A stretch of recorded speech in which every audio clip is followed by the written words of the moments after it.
এই মুহূর্তের সবচাইতে গুরুত্বপূর্ণ খবর, পূর্ব ত্রিপুরার সাংসদ কৃতি সিং দেববর্মা পদত্যাগ করবেন। তিপ্রামথা সমর্থন তুলে নেবে বিজেপি থেকে সাংসদ কৃতি সিং দেববর্মা, তিনি পদত্যাগ করতে যাচ্ছেন। কি বলছেন বিধায়ক রঞ্জিত দেববর্মা, শুনুন বিশেষ বক্তব্য।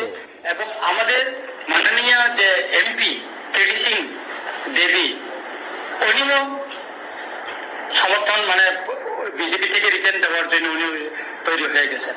আমরা মোটামুটি রেডি এবং সম্ভবত যদি আমাদের হয় এই জুলাইয়ের 20 তারিখের ভিতরে হয়তো দিল্লিতে উচ্চ পর্যায়ে আমাদের একটা মিটিং হওয়ার সম্ভাবনা বেশি আছে। আর মহারাজের সঙ্গে আমি 9 তারিখে দিল্লি চলে যাচ্ছি। তারপরে 1 বছর এবং আমাদের মাননীয় যে এমপি কৃতি সিং দেবী, উনিও সমর্থন বিজেপি থেকে রিটার্ন দেওয়ার জন্য উনি তৈরি হয়ে গেছেন।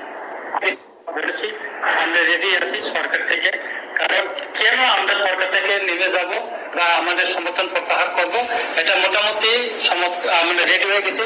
এবং আমাদের মাননীয় যে এমপি কৃতি সিং দেবী, উনিও সমর্থন বিজেপি থেকে রিটার্ন দেওয়ার জন্য উনি তৈরি হয়ে গেছেন।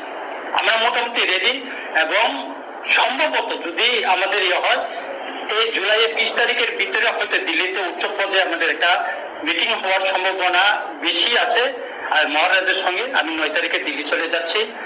তারপরে 1 বছর এখানে সরকারের সঙ্গে আমাদের ত্রিপাক্ষিক চুক্তির পরে আমরা করেছি, কথা বলেছি, অনেকবার মিটিং হয়েছে, জয়েন্ট ওয়ার্কিং গ্রুপের মিটিং আমি নিজেও গিয়েছি। করছে না, কিছুই হচ্ছে না।